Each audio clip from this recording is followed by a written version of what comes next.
Wednesday, September 2nd. Hi, everybody. It's Nick Kypreos for the Real Kyper at Noon show. Stellar performance yesterday by Colby Armstrong. I hope everybody enjoyed that. Just reading some of the comments in the last 24 hours. I know that he had a lot of fans out there. He also put a ton of pressure on Doug Maclean with his great-looking studio and 3 amazing framed jerseys last night. We even sent out a couple of messages on Instagram reiterating how easy it would be for a guy like Doug Maclean to, step up his game. And he'll be joining us momentarily to speak on that and so much more. How about a shout out for John S., giving us a ton of love on Twitter. Thank you, John S., for doing that. We really appreciate it. Of course, keep those comments coming. A reminder, I said earlier that we were going to read a rating and review off of Apple. So you've got today, you got tomorrow. We'll do that Friday. So why don't you just keep them coming in, and we'll have some fun hearing what your thoughts are so far on the Real Kyper at Noon show. Yesterday, I referred to Tuesday as T-shirt Tuesday on the Real Kyper at Noon show, but maybe it just should have been Elimination Tuesday, because we had 2 games where teams had their whole season on the line last night, Philadelphia and the Vancouver Canucks. And I got to be honest with you, I make a lot of phone calls during the day, and not everybody, but there were some that believe that the stress of the bubble put teams in a position where if there's any reason to kind of lay down and die, it would be in this scenario here. Down 3-1. What did we have? Our analytics suggest to us that teams had a 90% chance of winning the series when they're up 3-1. Don't think for one second the players don't know the odds. They listen to the percentages as well.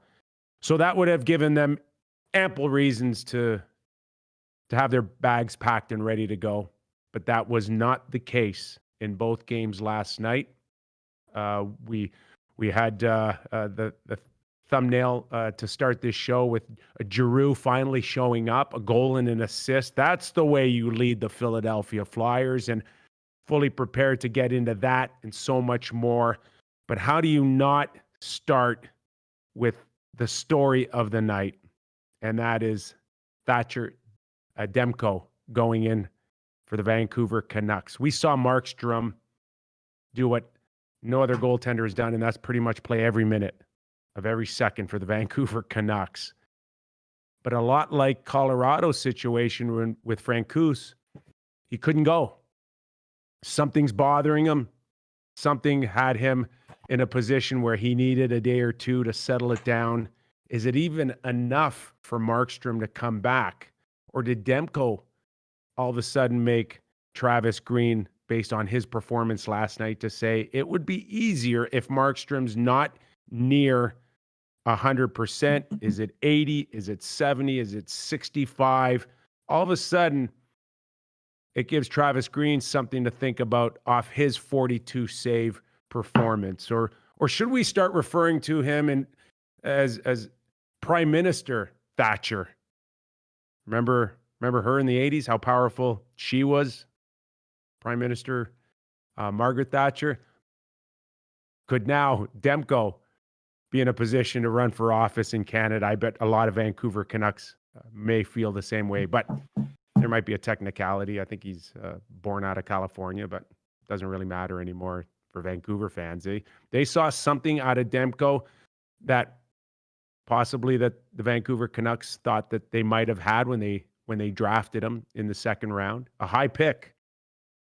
Not a first rounder, but once upon a time, and Doug Maclean can talk about this a little bit, but a second round draft choice spent on a goalie felt like a first round pick. That's how coveted they were a while ago. And yeah, we've seen in the past teams spend their first round pick. We saw Marc-Andre Fleury go first overall. That certainly wasn't a mistake when you look at his Hall of Fame career that he's had so far. But Demko came in and gave the Vancouver Canucks the shot in the arm, and that is our lead story. So Let's not hesitate bringing the man, the legend out of PEI, Doug Maclean, on board. And Mac, I'm looking in the background, and it's clear you did feel the pressure to up your studio. Is that a framed jersey I see in the background? That's a very expensive framed jersey. That's black cardboard, and it's stuck to it. Oh, come on. As I said, losers frame jerseys. Losers frame jerseys. That's the best I will do. That's a signed Mario Lemieux jersey. I thought I would honor the two greatest players. I probably should have. I should have Bobby Orr up there with them. The three of them should be up there together. But look, just wanted to give my condolences to the Penguin fans by putting Mario up there today. Just I know they're feeling it, not playing this time of year, but I just wanted to throw it up there to give them a little hope for next year, and to have the legend Lemieux up there. But Colby Armstrong and you took some unfair shots yesterday, but that's fine. Colby, all he has in his den are pictures of himself. I sort of mix mine up a little bit, So, well, what happened to your Florida Panther picture where the boys were dumping the bucket of ice on you? Well, I thought since that Bill Zito, the new general manager, should be front and center today, so I took that down, just giving him a little chance to be the front guy. We're going to get into so much more. I mentioned the Flyers hanging in there. We'll talk goalies. We'll talk Bruins. We'll talk Colorado and Dallas. We're going to get into so much. But are you with me that above all, Demko was the story of the night? Well, look, when you've had 31 shots after two periods and ends with 43 saves in the game, yeah, he had to be the first star. I thought he made 6 or 8 great saves. I was impressed with the way Vancouver didn't allow Vegas to get second and third opportunities, which they've had in a lot of games, in almost every series. So Demko was impressive. First playoff game, first playoff win. How do you say anything but just rave reviews for this guy and the performance? But there's no doubt in my mind Markstrom starts the next game. No doubt in my mind. Well, he needed a rest. Say that. He needed a rest. He's got his rest. He's got a couple more days. Got another day or two. Mac, it wasn't about a rest. He's not healthy. He's not healthy. And Frank Coos, as I mentioned yesterday on the show, that he's had a nagging injury, that it wasn't anything specific, but it needed some time. And let's hope if you're right, then Markstrom's in a position where a day or two could have calmed something down. But Demko's performance last night, as I said right off the top of the show, could give Travis Green a feeling of it wouldn't be the worst thing in the world riding a very hot goaltender right now. And Mac, I don't know, in your experience behind benches and running teams, you love everything about his performance last night, but we are talking about a very small sample size. That's why, look, the kid came in, fabulous job, rave reviews, did everything asked of him, first star, kept them in the series, kept them alive. But if Markstrom can go, Markstrom has been too good, too important, MVP all year, MVP in the playoffs. If Markstrom can go, and we don't know how severe it is. Is it as much fatigue as it is anything? No, he's battling. It's not fatigue. I know he's battling, but I still think if he's ready, if he can go, he will play. So we'll see. I agree with that. But I want to talk just in terms of the perception out there was that you sign Markstrom and you're in a position now where everybody thought that Demko would actually be the goalie exposed for the expansion draft in Seattle. Does a game last night make you reconsider your plan or like I said, is it too small of a sample size to really understand that? Because I don't know whether or not you're going to get really another better feel or look than you did last night on what your future could look like in 2 years. Is it Markstrom or is it Demko, who's going to be the number one goalie for the Vancouver Canucks in 2 years? Well, look, Demko at 24 years of age, a big 6'4", former Hobie Baker winner. This guy's got all the credentials to be a number one in the league.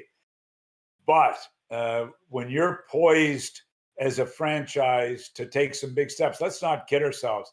They beat out the defending Stanley Cup champs. They've had a heck of a playoff run. They've got so much going for them right now as an organization that, I don't know how you go by Markstrom. Now, contract negotiations are always tough. He's made a lot of money, Markstrom, in these playoffs and down the stretch. He's made a lot of money that could be added to his contract. Demko certainly didn't hurt his chances, but you do not want to lose a Demko.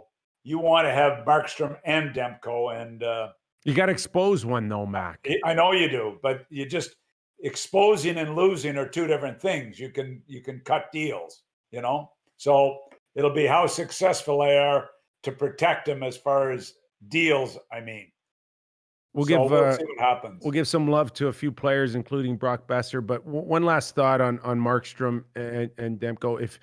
If you do sign Markstrom, and you said he's made a lot of money, but we are in a pandemic. We are in a flat cap, and we don't really know what the future holds in terms of next season and possibly starting. And if so, how many people are in the building? We don't know any of that.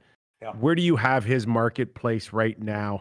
For me, I look at him and I say, I don't want a 7 to start on his AAV if I'm the Vancouver Canucks. I can live with low 6s. I can get up there as much as 6.5, but I'm not going past 6.5 million a year. And where's Vasilevsky starting in September? Well, Vasilevsky's already signed, I think, long term. He signed a year ago. It kicks in this year. Isn't it 9? Isn't it 9.5? I think we are up there, but there's no way he's getting that number out of Vancouver. There's just no chance. Well, he can't if they want to keep their group together. If they want it, when you've got Pettersson's going to be coming, you've got Hughes coming down the road, you've got some other guys coming. I mean, that's the challenge of trying to build a Stanley Cup winner. So the test will come for Benning when these playoffs are over, trying to get and address this situation. But there's no doubt he has been their MVP. They're not in the playoffs without Markstrom. With all due respect to all the other players, they're not in the playoffs without Markstrom. And they know that. And they know that. But despite that, Mac, if he wants more than $7 million a year, Markstrom's going to have to go somewhere else to get it. Mm-hmm. Yep, exactly. So that'll be the challenge that we'll face. Isn't it? You take some great strides as a franchise, and then you're challenged by these signing scenarios. And every good team has the same problems, especially when you got good young players that are getting close to coming out of entry levels. And we saw where players coming out of entry levels have gone in the last 3 or 4 years. They've gone through the roof with what guys are signing for. When you got Matthews, Marner, on and on and on. Used to be $6 million coming out of entry level with the Taylor Halls and company, and now it moves to the $10 million with some of these guys, and $11 million. So, they've got to be prepared for that. We saw Brock Boeser reunited with Pettersson for the first time in this series, and it couldn't have come at a better time. Or maybe we could still look back at it and maybe say it was too late. But Vancouver's still alive, and the big reason is that Boeser, I thought, was terrific last night with Pettersson and JT Miller as the lotto line, the 649. This line of Pettersson, Boeser, Miller is a terrific line.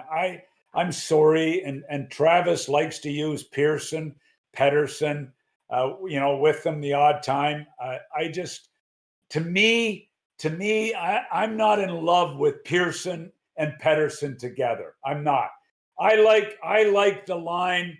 I like Toffoli with Pearson and Horvat. You got Toffoli, the shooter, and you've got, Pearson, who's an up and down guy who can score as well. But I like Boeser, Pettersson, and Miller a lot better than I like that other mix. I like the fact he mixes it up. I like the fact he challenges the opposition coach, not knowing what the matchup's going to be. But putting that line together, they scored right away, and they were real good in the third period. To me, that subtle move by Green, which he's done on numerous occasions throughout the playoffs, mixed them up, was a great move. Just a little bit of love on Travis Green. I watched him on the bench last night. This guy, when they were being outshot 31-8, he was calm on the bench. He's cool and collected on the bench. I love the job that Travis Green has done coaching this hockey team. Even when they're being dominated, even when they're being outplayed, he remains a calming influence there. I think he's done a heck of a job. He has. With veterans and with the kids. And he knows his team really well. And that came really apparent even before the game started with his comments like, I know they're going to play a much better game. I know that they're not going to lie down, and I know that it's not good enough.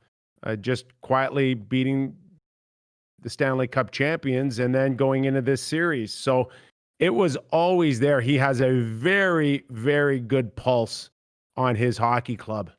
And I'll tell you something else. He has got this blue line. This is the blue line. Myers comes back in. But I'm telling you something, to play defense against this Las Vegas forecheck is not easy. And I'm watching guys. I don't remember seeing Edler play any better than he's playing right now. Tanev is, to me, I know they've been injury prone, the two of them, but Edler, over 27 and a half minutes last night. Tanev played like a horse last night. Did they come off the ice in the last 3 minutes? The last 2.5 minutes, I don't know if they got a breather at all, but they blocked shots. They kept people to the outside. They kept people away from the paint. They didn't give up a lot of second chances. Their entire blue line last night battled their asses off. I thought they were really good last night. So, look, a good job in front of Demko, not preventing second and third opportunities by a team that really are hard to stop in that category. But they did a heck of a job last night defensively, in my opinion, on second chances. I know they gave up 40 shots plus, but still, I like the way they play. Edler, I don't know how many block shots he had. It felt like a dozen. And this guy, 27-41, he played last night, Nick. Yeah. That's a ton of minutes for him. But Horvat over almost 21 and a half minutes. They're getting some great mileage out of guys. They're too young to suggest that they played a rope-a-dope Vancouver, because there are times, Mac, when I'm watching and I think I think Vegas looks like the Harlem Globetrotters cycling the puck behind the net and working the corners, and they were dominant at times. And it did take a monumental effort from Demko and a lot of block shots to get the job done, but we know who the better team is. We know who the deeper team is, but there was a level of frustration we saw out of Vancouver. Can they do it 2 more times? Can they even get to a game 7? Yeah, if you get goaltending like that, you can. But there's no question that the Vegas Golden Knights are the deeper, better team here. But we've seen, history's always told us that generally doesn't mean that you win 100% of the time a 7-game series. Look, St. Louis looked like they were coming back strong against Vancouver. Vancouver battled through that. This is a tougher test. I agree with you. Vegas, what do you say of your Pete DeBoer after that game last night, other than that your team played an exceptionally good game? Is there any question what he does in goal? Leonard last night gives up 2, was pretty solid, wasn't really tested a lot. So Fleury's coming off a win in a really tough situation. You got Leonard coming off a loss in a situation where he played pretty well and not really tested a lot. Is there any question there, or do you automatically come back with Leonard? Don't you want Vancouver to win just to see what DeBoer and George McPhee and Kelly McCrimmon decide on a Game 7 goalie. That's not an easy call to go to a 7-game, and that would mean Leonard is off 2 losses. So would you go to your experience, your Stanley Cup experience, or would you go to a goalie that's never really been there before? I know I'm getting ahead of myself, but I'll ask you now. Well, first of all, you're suggesting that it's an automatic they're going with Leonard, which I would agree with you. But if he loses again, now let's not forget, they went and got Leonard because of the way the San Jose series ended a year ago against with Vegas. They didn't like his Fleury's final against Washington when Washington won the Stanley Cup, beating Vegas. So is that why those 2 series? Is that partly why they went and got Leonard in the first place?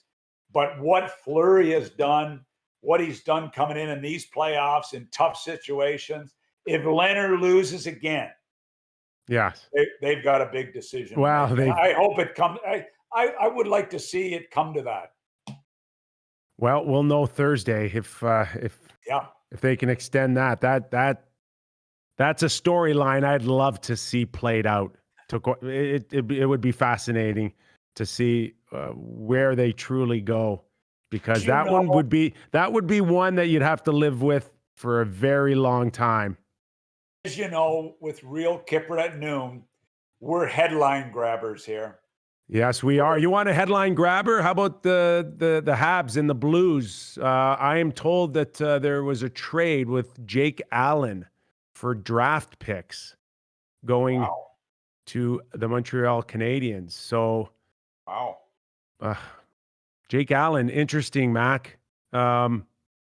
Nice depth piece for the Montreal Canadiens. Well, you know what? If you're going to challenge to make the real playoffs next year, you need great backup goaltending. You can't have goaltending. You need 20 games out of your backup, 20 to 25 games out of your backup. And teams that don't have a competent backup don't make the real playoffs. Surely to God, we're going to have the real playoffs next year. We're not going to have this foolishness play-in, round-robin stuff again. Let's hope that we'll have real playoffs. But if you're going to make them, you need great backup goaltending, and that's been really well proven the last number of years. Okay, and just to reiterate, Jake Allen to Montreal for the Blues, 3rd-round pick, which previously belonged to Washington, and a 7th-round pick previously belonging to Chicago. Mac, I wanted to get into this a little bit with you, but I think Montreal and St. Louis kind of beat us to the punch a little bit in terms of what we're going to see out of the goaltending position. I can't ever recall, Doug, so many teams being in a position where there's so many question marks with who's between the pipes for them. And while we look at some teams and there's still some contracts that may remain for another year, and I'll use Frederik Andersen, Colorado's got Grubauer, who's got another year left on his deal, but doesn't mean that they're going to play them out. Mac, I think we did a list, Michael Bannock Jr. and I just did a list prior to the show. There might be as many as 18 teams with question marks on what they do with their goaltending. Clearly, Montreal started it by trading for Jake Allen.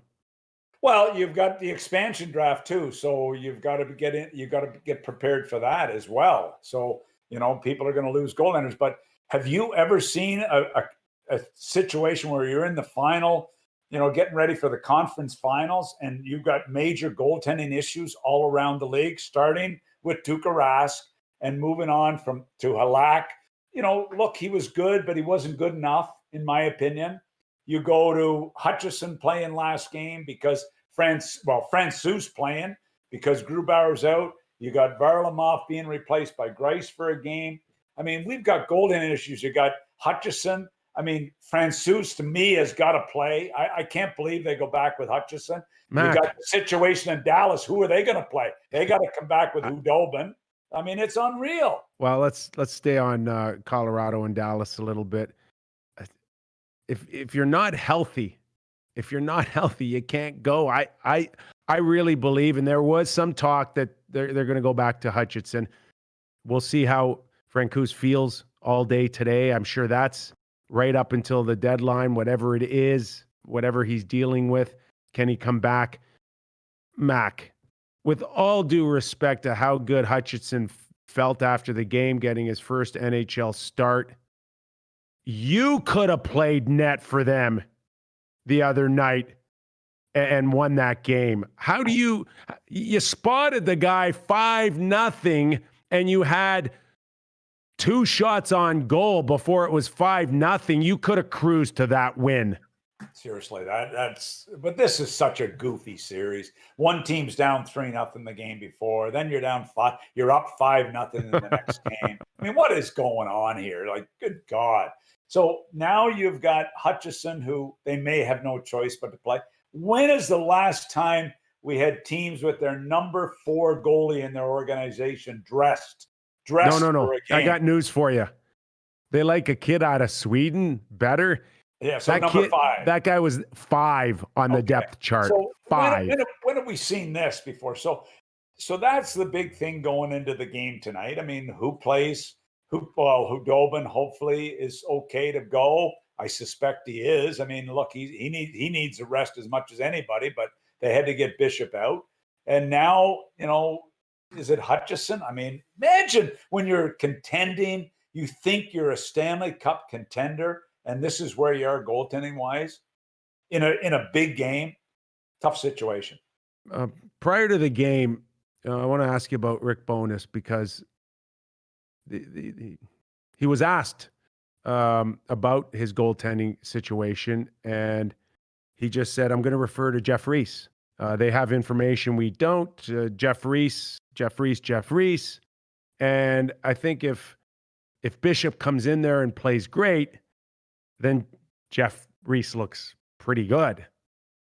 But he lays an egg, and then I think it was Mark Spector, your favorite broadcaster / reporter for Sportsnet, your favorite, ultimate. And he was one of the first to kind of stir the pot a little bit with a tweet that says Jeff Reese may have a lot of explaining to do. So I wonder now, from your perspective, whether or not it's true or not. Is that a piece of information you might not want to share in terms of how much you maybe lean towards Jeff Reese, or how much pressure there was on Jeff Reese to pick the right goalie? Look, when you've got a goalie coach / goalie consultant / director of goaltending, whatever the hell they call them, you do chat with them before the game, and they do have input into who should play. And that's why they have the job, because you trust them to help make that decision, for you. But, to me, Jeff probably won't be needed. Jeff probably won't spend much time in Rick's office today making this decision. I think it's probably already been made. Well, you could double down on Bishop. No, if you really believe that could have been a one-off, then you could go back to him. If Hudobin's injured, if there's something, if we know we haven't certainly heard that he is, obviously, and it looks like, I mean, to me, there's no doubling down here. No, there's no doubling. Don't overthink. Don't overanalyze. And just I have a lot of respect for Jeff Reese. I coached him in junior with the London Knights. He was a good goaltender in junior. We never conferred whether we played Jeff Reese or not. I can't even remember our backup's name. So that's how much we relied on Jeff Reese. So maybe that's part of your problem back then, is you didn't get to know your backup goaltender. Exactly. It would have been easy for Bednar to load up his big line. And we know what the big line in Boston means, the perfection line. But we often regarded McKinnon, Rantanen, or McKinnon, Landeskog. Landeskog, and Rantanen is the second best line in the world, and yet Bednar started mixing a few things, and he got a heck of a start in the first 13 minutes and a balanced attack. So the big difference for me is having a guy like Kadri that Rantanen can go and play with him, and it just seemed like he didn't panic. And I know how you feel about loading the big line because we had that discussion with the Toronto Maple Leafs, i.e. Marner, Matthews, and Tavares, and you kind of laughed at it, I think. I did. Yeah, so, I thought it was goofy. And then, lo and behold, that's what they do in the most important game of the year. That's how much they took what I said to the bank. But anyway, that's okay. They got the summer to think about it. That's okay. I like coaches that mix it up. I like the fact that he mixes up the big line. I like the fact that he spreads it out.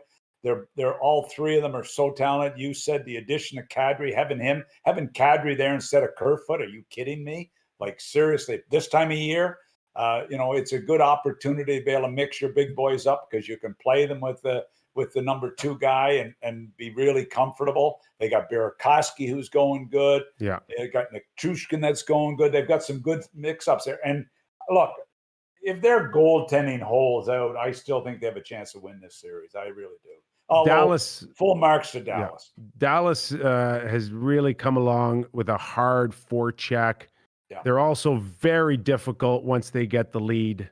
And that was, I think, huge for Colorado, is getting off to that good start and putting them behind the 8 ball here. But we do expect a much better Dallas team tonight. Well, look, Dallas's back end, led by the kid Heiskanen and Klingberg and Lindell and, Jamie, your sister's a swimmer. Penny. Really, Penny. They have really, really been good. So this is a heck of a series. Whoever comes out of this series is going to be tough, has a chance to win the Stanley Cup. So, all right. Good on them. And Jordan, we are going to boost that game on blitzbet.eu, correct? Yeah. I'm making better odds for everybody if they want to go put some money down. We're boosting the over specifically. So our hockey betting expert on livemovement.com, Ian Cameron, said that trend's been cashing every day, every game for the past 4 games in that series, basically giving you guys free money, blitzbet.eu. All because of the Real Kyper at Noon show and being a loyal listener, right? Is that the way it works? Kumse, you scratch the back, we scratch the back. Maybe we'll figure out a way to get Doug an actual frame moving forward. We'll see what's in the cards. Wow. No promises, though. No, forget the frame. I want the Harley. What, the Harley? Well, just I take the Harley. As simple as a loony on any bet gives you an entry into a Harley Davidson, which I will be giving away on the Real Kyper at Noon show after the Stanley Cup final. So, hey, turn $1 into a $40,000 bike, not a bad deal. So that's only on the Real Kyper at Noon show as well. So thanks for that reminder, Mac. We will get you. Now I don't think you're eligible. I don't want you winning this bike. I'm not giving you a bike. I'll give you a tricycle. My last basket. My last bike was a 450 Honda. 450 Honda. Yeah. So I was where I peaked at the 450 Honda. You cut the grass with the 450, don't you? Okay, let's switch gears, Mac, because I talked off the top. Claude Giroux showed up, goal and an assist, and we saw a couple of great deflections. Scott Laughton on the overtime winner was a great redirect. But watching that game, for me, I saw a Flyers team with great legs, and that's a term that we often use, Mac, when you know a team's going, is that they have good jump. And I didn't necessarily see it in Montreal at any point, and they still found a way to win that series. But last night for me, and even coming off a 1-0 deficit, I thought the Flyers had great legs. Yeah, look, you'd never question Giroux as a guy that would compete for you. It's never been questioned in his career, but for him to have 1 goal in 26 playoff games. That's hard to believe what he had going into that game last night. So he brings it to the table. And when he brings it, he ups the game of Voracek and Couturier and JVR actually even tried last night. So, you know, it was a good performance by their veterans. Niskanen has a good game. You know, I mean, they were a better team last night. And yet the Islanders still came back and made it a hell of a finish, you know, coming back and tying that game and forcing overtime. So you know what? You know, you don't watch JVR, Van Riemsdyk, and judge on how hard he tries. You just pick up the score sheet after the game, right, and you want to see his name on it. And if he does, then $7 million a year is a good price. But if you don't see his name on it, then you go, I just pissed $7 million down the toilet.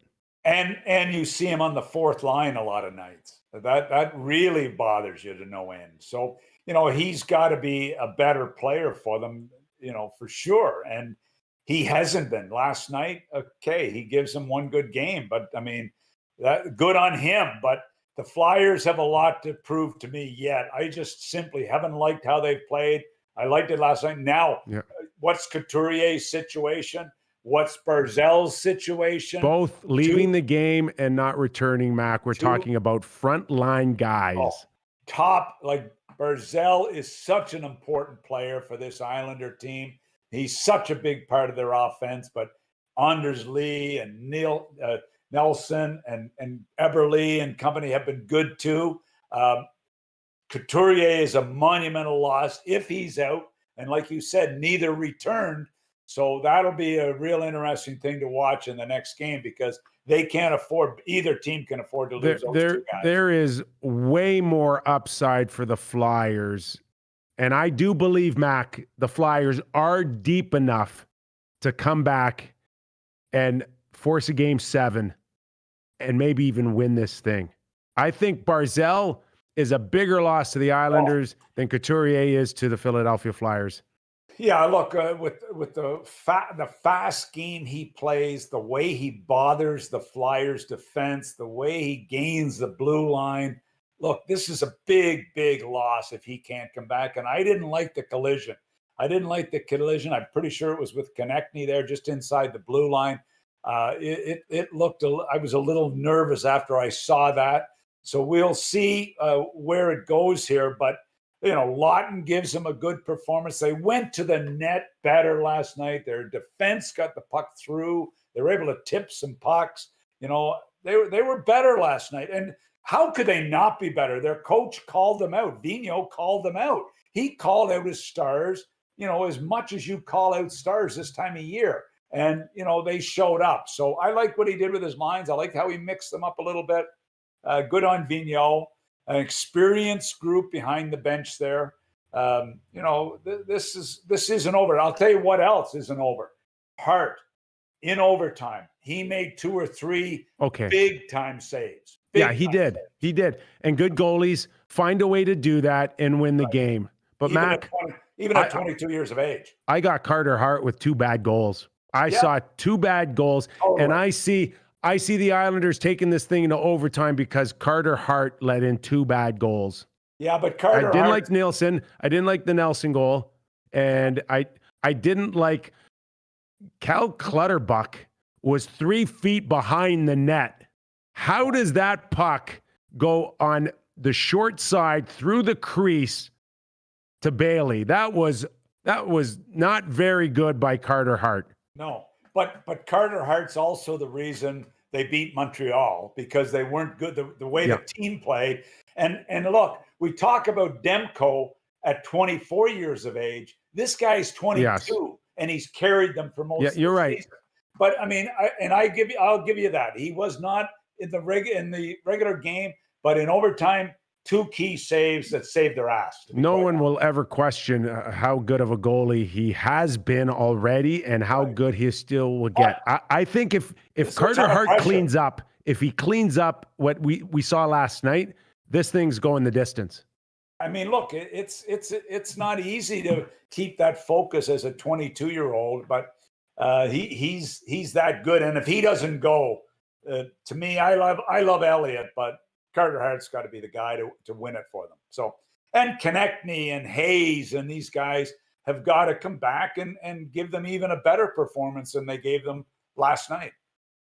Well, good on both the Flyers and Vancouver for stretching this out. At the top of the show, I said there's a million reasons why players would quit at 3-1. I mean, you would have been gone after game 3 out of the bubble. There's no way you would ever have lasted. Oh, totally. Not a chance. But unless they gave me a permanent pass to the rooftop bar. If I had the grade A table there, I'd stay as long as they needed me. I think one of the teams suggested that they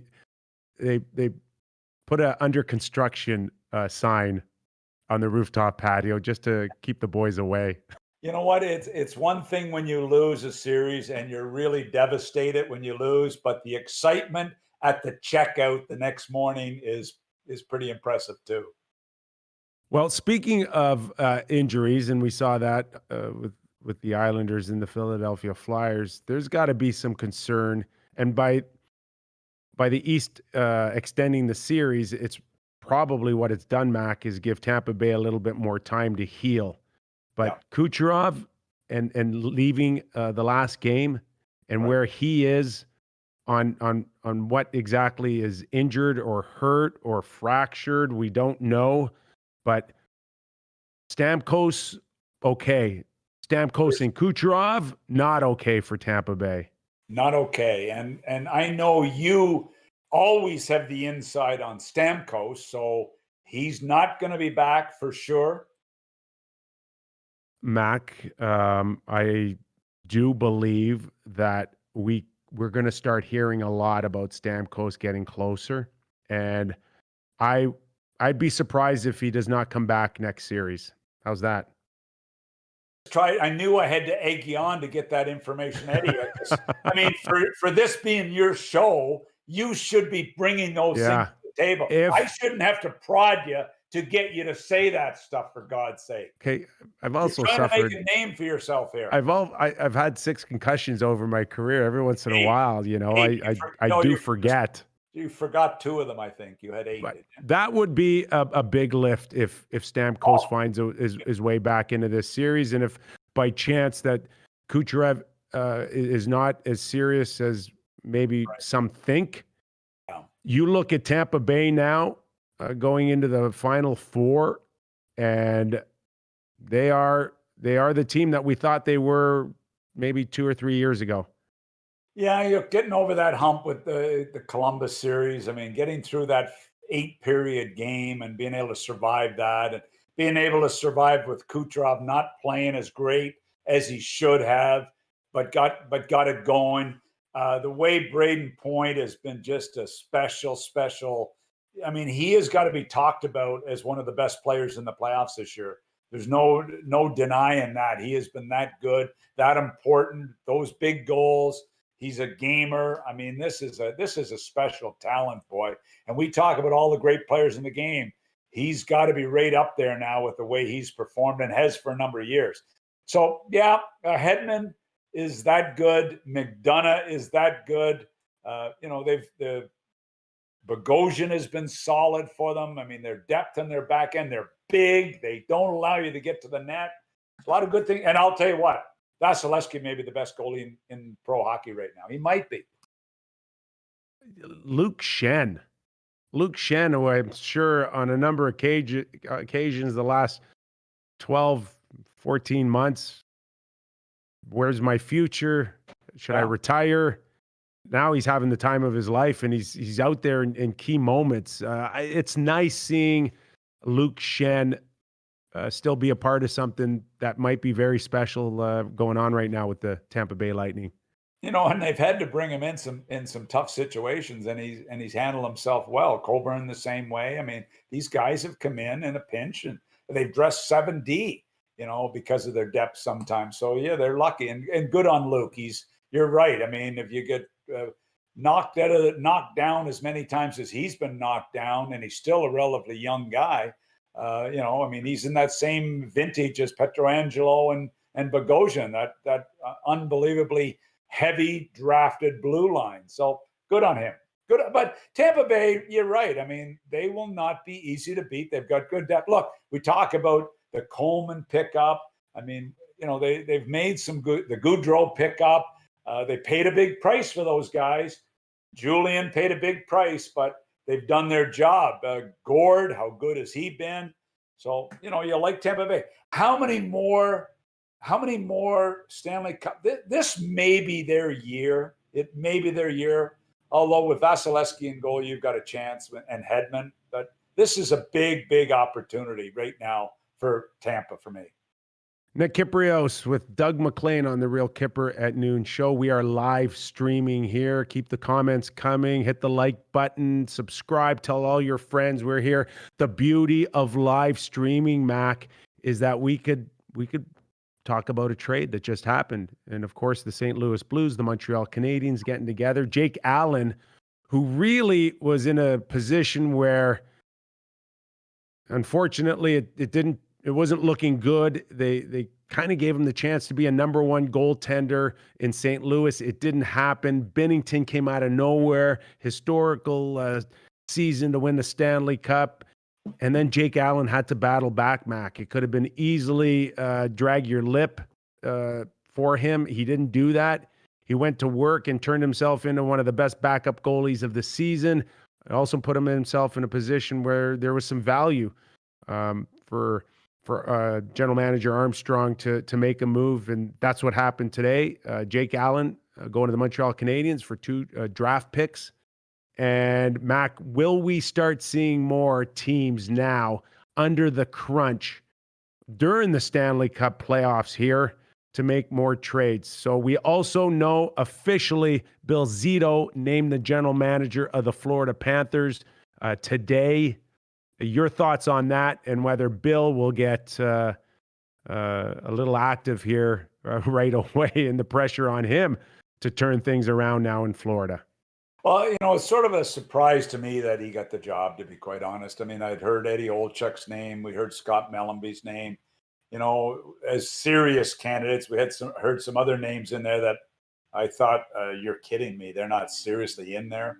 How good was the field of potential candidates? I don't know. But, I mean, Zito's done Columbus, the media release today is the masterful job that they have in Columbus building the team. And yeah, they've done a good job, but have they won one round in the last number of years? I mean, Come on. I mean, so look, a good on Bill. He's I guess he's paid his dues as an agent, assistant GM. The Florida Panthers have been sputtering for 20 years. So is this going to be something that helps them? They've got some good players. They've got some good pieces there. I don't think they have a very good team, but they got some good players. So it'll be interesting to see what Zito does there, and good luck to him. Whether you're now an owner, Mac, or a president in the National Hockey League, and if you're looking for these executive positions to fill out, you want, I'm sure, the number one thing, and I'm told that Bill Zito probably had a great business plan, but the hockey IQ. He's not a hockey guy. He didn't come through the ranks as a hockey guy. And so that in itself, probably a lot of people are suggesting that he might have below average hockey IQ, as we like to use that term. So where are you as an owner? What is the most important thing right now? Because at the end of the day, you can put anything on paper and you can use fancy words, Mac. And we know that there's a few that you like over, the last 2 weeks. But you got to make the right hockey moves, and you need to find the right character, and you need to find not only the right talent and the right character, but how it may match up in a dressing room. If you were an owner today, where would you put value on what you can present on paper and what you actually know about how the ins and outs work in a dressing room? Well, look, we've heard so many times where people go in and the owners are blown away by the plan that they present. We saw it with the new coach in Buffalo. He came in there with just a masterful plan to blow everybody away in the coaching search in Buffalo. We've seen it where lots of guys have come in with these masterful plans. Bill Zito is a sharp guy. I've heard I like Bill. I've done deals with Bill over the years. I happen to like him. I think he's paid his dues. I don't know. I have a hard time commenting whether he's a top hockey guy, but look, you know what? He's been assistant GM for 6 or 7 years, and people in the organization, Columbus, respect him. So John Davidson, I know, spoke highly of him. I would guarantee you that John Davidson really was promoting him for this job. So we'll see what he does. He's got some good players, but he doesn't have a good team, and that's the challenge of taking good players and making them into a good team. So the only thing I would hope is that if he's their choice, let him do his job. There's been problems in Florida with people not really being allowed to do their job. So too many chirpers in the background, one of them being a minority owner. We'll see where it goes. Why do you keep shitting on this team? Because they did once give you free chicken wings at a game. Oh no, I'm not. Look, I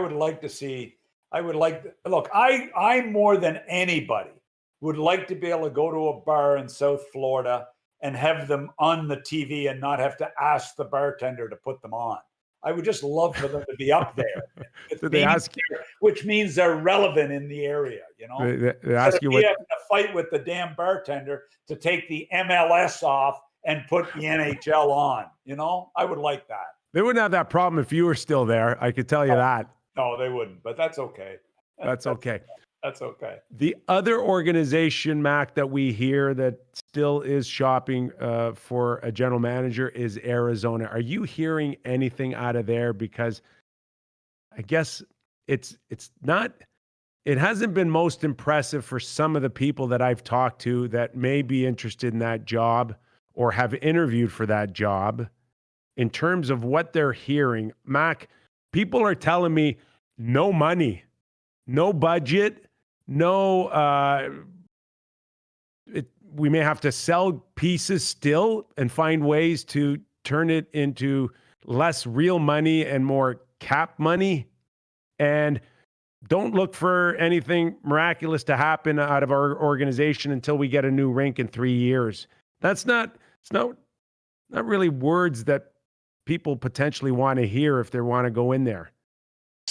Except guys that want GM jobs, and guys will still be lined up for the job. I mean, is Peter Chiarelli in the mix? Is Eddie Olchuk in the mix?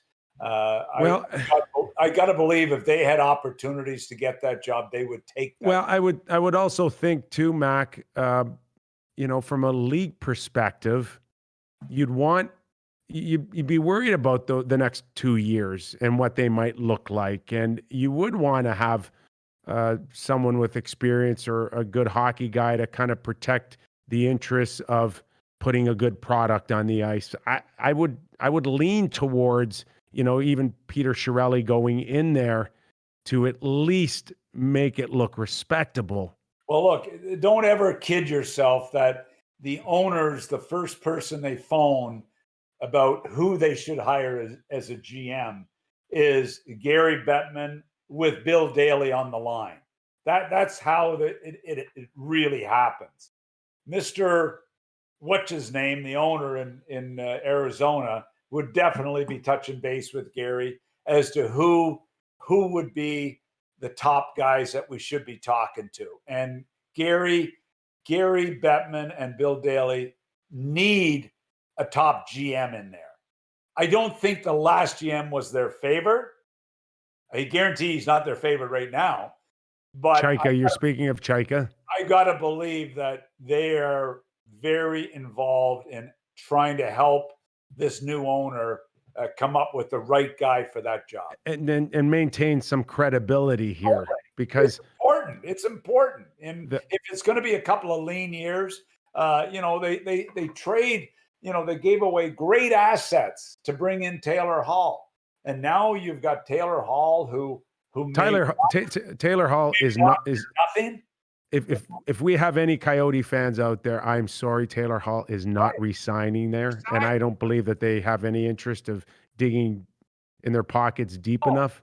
But how bad a deal does that look right now? And when you look at the assets that moved out, I mean, that's a devastating deal moving forward. Just add a first and a second rounder that they've lost to that deal. And that's what essentially it feels like. That's what you've given up. Big time. So that's why the NHL have got to be heavily. And look, Bettman and Daly, why wouldn't they be? I'm not criticizing anybody for talking to Gary. Gary and Daly have a good pulse on who the potential GMs are out there. Let's not kid ourselves. So, you know what? It does happen. It's hard to imagine, though, but you got to understand, people got to understand that, when new ownerships come in, they're not in because, they've worked themselves into that position. They're there because they just stroked a check. That's it. They had the money and you're in. Obviously you got to go through the board of governors and you got to be well respected.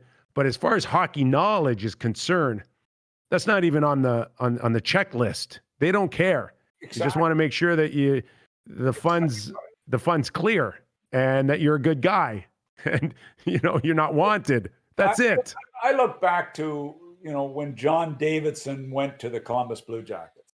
Okay, and Scott Housen was there as the GM. The franchise had its challenges. There's no doubt about that. And I mean, all of a sudden, JD ends up there after he get fired in St. Louis because that was a good move for Columbus. It was a good move, and don't think the league didn't encourage that move to go in and work with the Blue Jackets to help with a veteran guy in there. That's just the way it works, and people are naive to think it doesn't. Why in the last 55 minutes, 60 minutes? I mean, it's been a terrific show. We've covered so much, but I got to be honest with you. In the last 45, 50 minutes, all I expected was that jersey of Mario Lemieux to fall at any second. So did I. Did you at least scotch tape it on the wall? No, it's propped up there pretty good, and it's, you know what, I tried to get a little more action in the background because I've had a few people giving me shots about my gray hair and I'm looking at you now, and I don't like your white gray hair against the white wall either. It's kind of weird. I know it is. Well, I'm going to start wearing a hat more often. No. We like you without the hat. And any response from what was it, Cabin Links? No, a couple of comments. Me trying to work them over for a deal, but they dropped the prices there. I'm going over in October to play. They do drop the green fees down for Nova Scotia residents, so. I'm going to play with a Nova Scotia resident, so I'm looking forward to getting over and playing the Links and Cliffs and in little as I move into October. I got a neighborhood group here that are dying to head out to your neck of the woods there to golf. You're going to look after us? We're going to set us up? No. I'll help you get some green feet time. By the way, I'll get you a new hat. My 87, I told you, dropped my handicap to a 14 the other day. Yes. My 97 moved it back up I had the other day, so it really pissed me off. Really. 97? What was wrong? Just never made a putt. It's frustrating. 97's not. It's like four putting. I know it's bad. It was terrible. But an 87 the game before was pretty impressive, But anyway. Okay. Dallas and Colorado. Do we extend this thing, Mac? I've got Colorado winning tonight. Well, that'll set up a nice finish to the week, yeah. Don't you think? I've got Colorado winning. We're going to stretch it out. As I said last night as I was going to bed, Thursday is my 43rd wedding anniversary.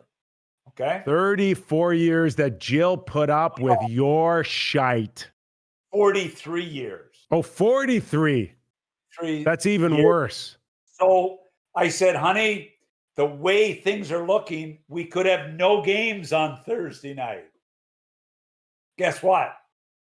Ponderosa? We have a couple of games. We have a couple of games on Thursday night on the night of my anniversary. And Jill is very excited about that. Oh, cancel the reservation at the Keg. Gentlemen Jim's. Do you know that Quinn Hughes credited Demko with last night's monumental win to eating right and going to bed early? Well, I don't know what Hughes is doing, but he looked pretty damn good on both goals that he created for Vancouver as well. So I can't get you to eat well or go to bed early, can I? You get me to go to bed early, but then I got to get up and watch the damn replays in the morning.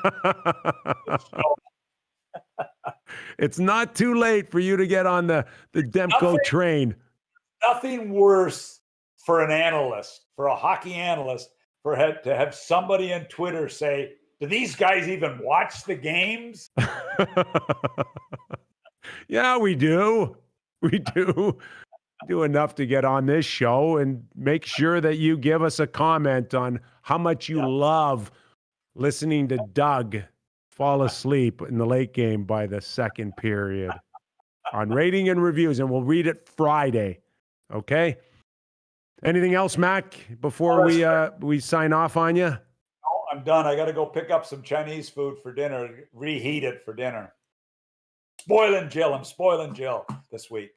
That poor woman. That's all I can say. Jill, 43 years. You need a medal. You need a medal. My God, does she ever. Doug Maclean, everybody, out of Summerside, PEI, bringing it once again on the Real Kyper at Noon show. Thanks, Mac. Thank you. Okay, and for all of you, thanks once again for joining us. Keep the comments coming. Keep subscribing. It's wonderful. We love doing it every day here for you during the week. Enjoy the one lone game tonight, and we'll talk to you Thursday. I'm Nick Kypreos. Enjoy the rest of the day.